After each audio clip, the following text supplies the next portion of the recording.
Existem dois qualificativos que nosso Senhor Jesus Cristo atribui ao Espírito Santo. Eles aparentemente são sinônimos, são idênticos, mas há uma diferença sutil entre eles. E importa para nós tipificar essa diferença, aplicá-la na nossa vida, sobretudo no anúncio do Evangelho, que é uma obrigação para todo cristão.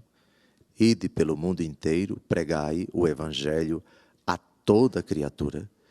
É uma ordem, é um imperativo que o Evangelho nos dá, que o Senhor Jesus nos atribui. Espírito da verdade e Espírito de toda a verdade. Leio a frase do Senhor no começo do Evangelho de hoje. Quando vier o Espírito da verdade, Ele vos conduzirá à plena verdade. Espírito da verdade é, antes de tudo, o Espírito de Cristo, porque Cristo é a verdade. Eu sou o caminho, a verdade e a vida. Mas a verdade é plena. A verdade que é Cristo, plenamente falando, é tudo o que diz respeito a toda a pessoa de Cristo. E é tudo o que diz respeito àquilo que Jesus disse e àquilo que Jesus fez. Isso quer dizer, por exemplo, quanto às palavras de Jesus. Quando nós afirmamos coisas que Jesus disse, estamos, sem dúvida alguma, iluminados pelo Espírito Santo. Mas nós podemos pecar quando omitimos certas coisas que Jesus diz e afirmamos outras, e assumimos outras, somente aquelas que nos agradam.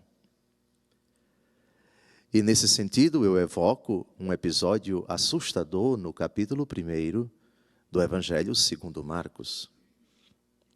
No começo da vida pública de Jesus, o espírito de porco, o demônio, diz uma verdade a respeito de Cristo.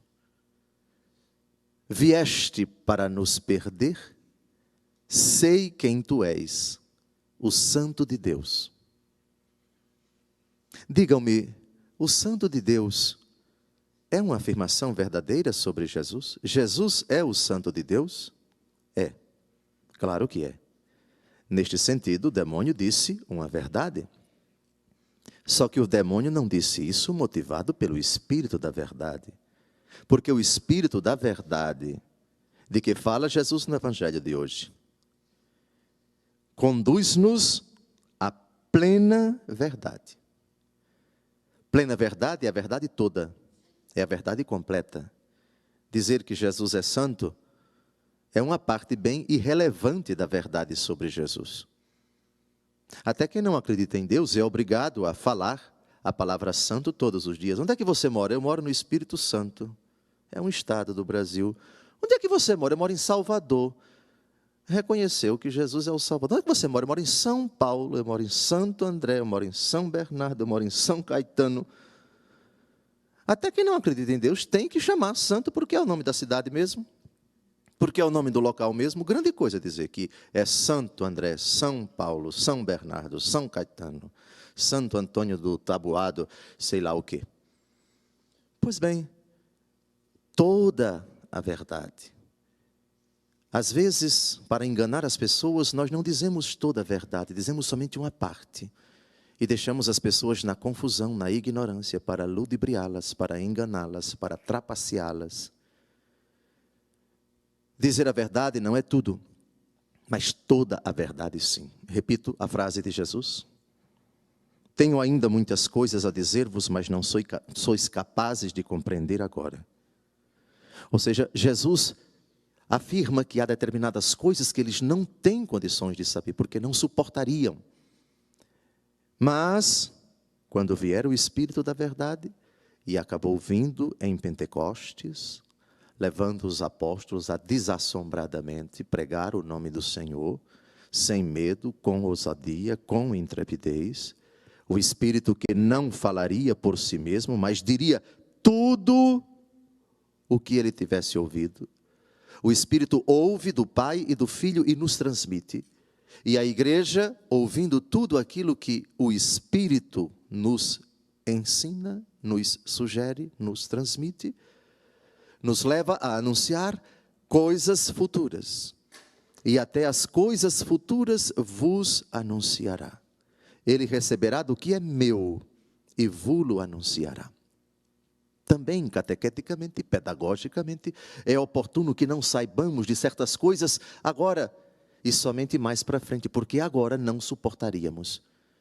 Jesus, ao afirmar isso, diz que a natureza humana, ela é frágil, ela é débil.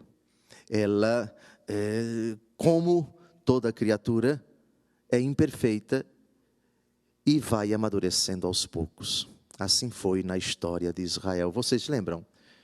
Dente por dente, olho por olho. Essa era a sentença de justiça do Antigo Testamento. Pergunto a vocês, se naquele tempo, e essa era a mentalidade da época, alguém dissesse para Israel: amai-vos uns aos outros como eu vos amei. Amai os vossos inimigos, rezai pelos que vos perseguem e maltratam, fazei bem aos que vos caluniam. Mateus 5,44.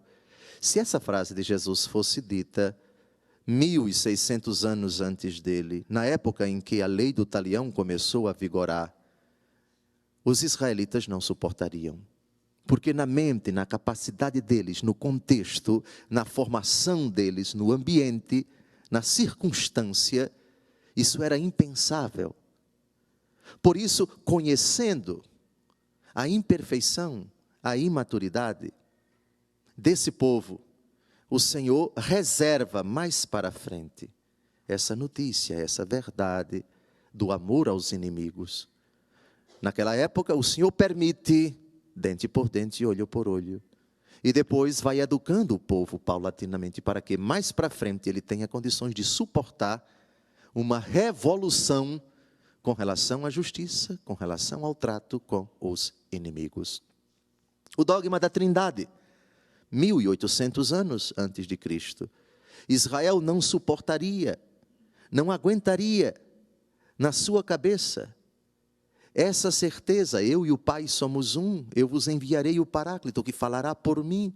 A revelação de que em Deus, o único Deus, o Deus de Abraão, de Isaque e de Jacó, existem, na verdade, 3 pessoas. Portanto, faz parte da pedagogia de Deus não dizer certas coisas para nós nesse momento, mas um pouquinho mais para frente.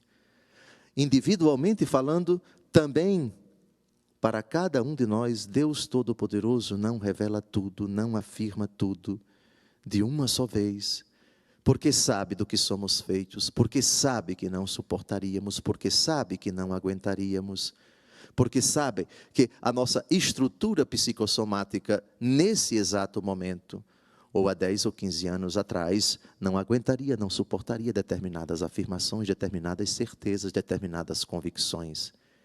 E assim, o Senhor, que pedagogicamente, porque nos ama, esconde o jogo, não esconde o jogo para nos enganar, para nos iludir, para nos deixar na perplexidade, mas simplesmente porque nos ama. Ele sabe que no momento oportuno, seja cada pessoa tomada individualmente, seja uma família, seja uma cultura, seja um povo, seja a humanidade como um todo, conheça determinadas verdades. Todos vocês sabem o que vai acontecer daqui a 9 dias. A 13 de maio, na Cova da Iria. No ano que vem, comemoraremos 100 anos das aparições da Virgem em Fátima. E a senhora vestida de branco revelou 3 segredos a uma das videntes, Lúcia. 2 segredos foram revelados, mas um ficou guardado de 1917 até o ano 2000. E só foi revelado por João Paulo II, São João Paulo II. Tenho ainda muitas coisas a dizer-vos, mas não sois capazes de as compreender agora. Quando vier o Espírito da verdade, ele vos conduzirá à plena verdade. Porque Deus nos ama, Deus esconde certas coisas.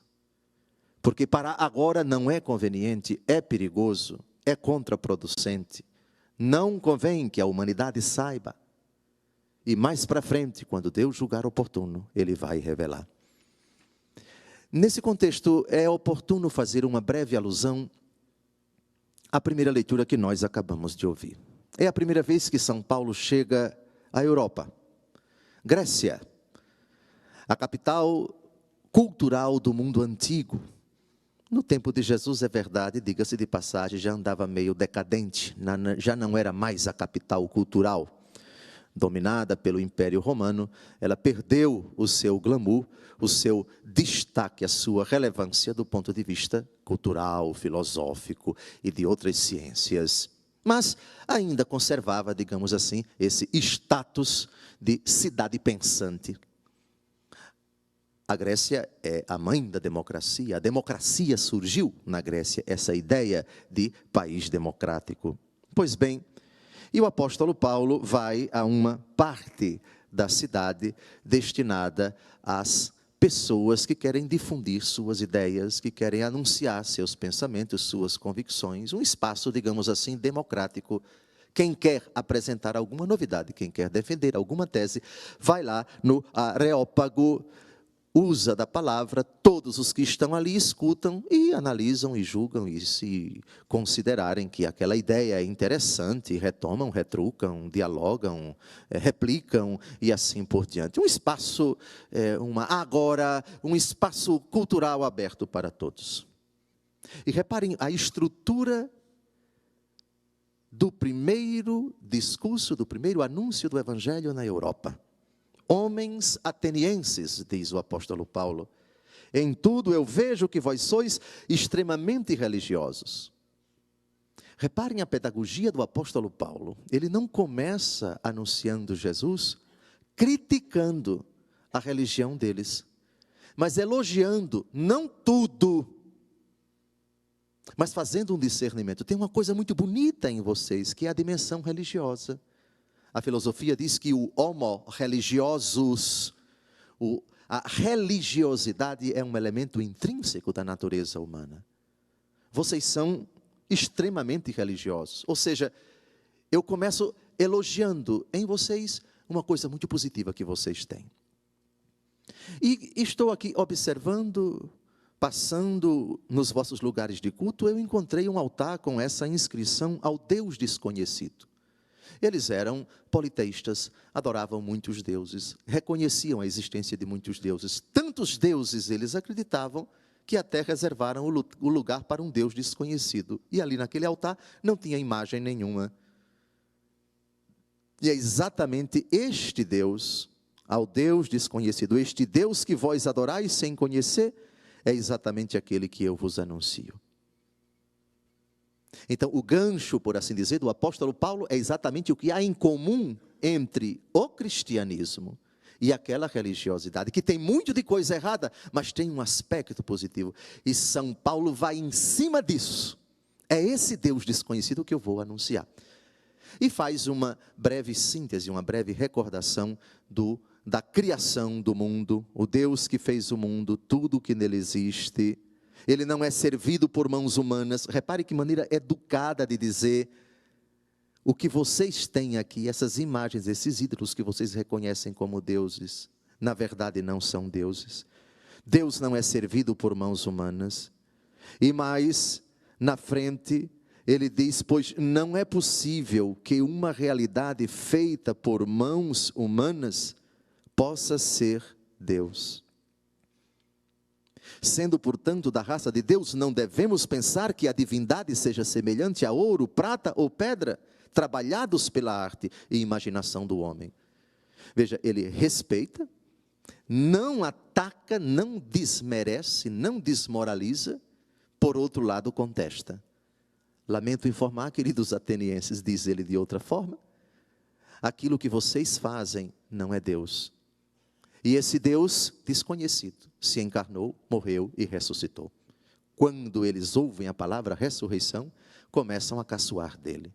Ah, outra hora você fala isso para a gente. E debocharam, e o resultado da pregação foi apenas 2 conversões. Foram apenas 2 conversões. Dionísio, o Areopagita, e Damaris, ou Damaris. Dionísio acabou se tornando o primeiro arcebispo de Atenas.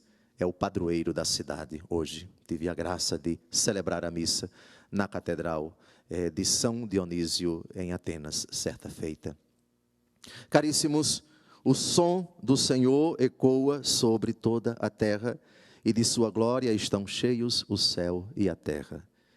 Nesta manhã jubilosa, na qual tributamos graças, honra, glória e louvor ao Senhor, supliquemos o Espírito de santidade, o Espírito da verdade, o Espírito que conduz a toda a verdade, no anúncio do Evangelho, perante quem não acredita que Jesus é o Senhor, respeito pela dignidade da pessoa, pelas convicções dela. Reconheçamos aquilo que há de positivo nas convicções delas, como São Paulo, mas também com muita educação e muita firmeza e fidelidade à palavra de Deus, partindo daquilo que nos une, digamos claramente, contundentemente, explicitamente, plenamente, toda a verdade do Evangelho, a saber que não há outro nome debaixo do céu pelo qual devamos ser salvos. Cristo Jesus, nosso Senhor e nosso Salvador. Toda a doutrina da igreja, toda a verdade do Evangelho, todas as palavras de Jesus.